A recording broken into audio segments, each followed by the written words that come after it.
咁呢，你個問題就係問到點樣用回聲回影啦，可以做到呢個轉場隨機嘅效果啦，同埋點樣去用音樂去分開佢啦，即係唔同嘅相片有唔同嘅音樂。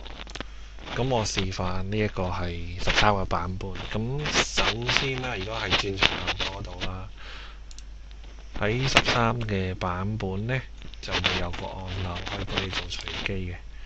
咁要有兩個啦，一個掣就係可以 apply 同一個效果去成本嘅相簿度啦。咁另外呢個就隨機。咁我冇記錯呢，呢個係一個13嘅新功能嚟嘅。咁我撳佢啦，咁你就會留意到每一粒嘅轉場效果呢，都會有唔同嘅轉場嘅。咁呢個就係 by random 嘅。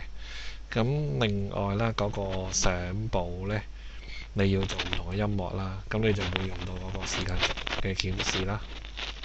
咁譬如我有一啲嘅音樂嘅，咁我將啲音樂 drag 落去啦。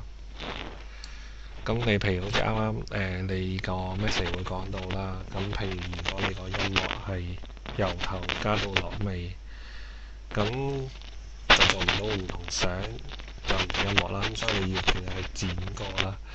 咁剪歌嘅方法好簡單啦，最簡單方法你可以用呢兩條巴啦，去縮短呢音樂。譬如我哋係要呢一段去到呢一節仔嘅啫，咁你咪可以得出一節嘅音樂咯。咁可能去到呢一個位置嘅，咁之後可以加第二首歌落去啦。你加咗第二首落去啦。咁第二首又係好長嘅嘛，咁你咪可以再用去縮短佢咯。咁佢之後係咯，咁當然都有，仲有一個方法去剪歌啦。咁譬如我加咗一首歌落去啦，咁你可以拉到呢個3期嘅 tab 啦，咁有把鉸剪，你撳佢啦，咁你下邊就會見到分開咗兩件嘢啦。咁你咪可以再試一邊件去刪齊，咁再拍翻埋去啦。咁你變咗可以有唔同嘅時間，有唔同嘅相啦。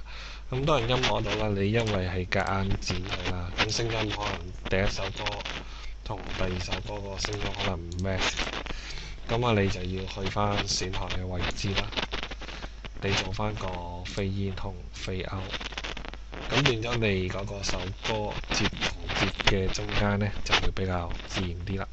咁另外呢個飛同飛歐嗰個時間係點樣去設定呢？咁你可以撳設定啦，入邊有個編號設定嘅。咁喺呢個編號設定入邊啦，你就會留意到有個音訊係編輯啦，音訊啦，入邊就可以見到嗰個時間噶啦。咁你可以 set 翻。咁當然如果你要係做呢個 project 之前 set 啦，咁如果咪就會冇效噶啦。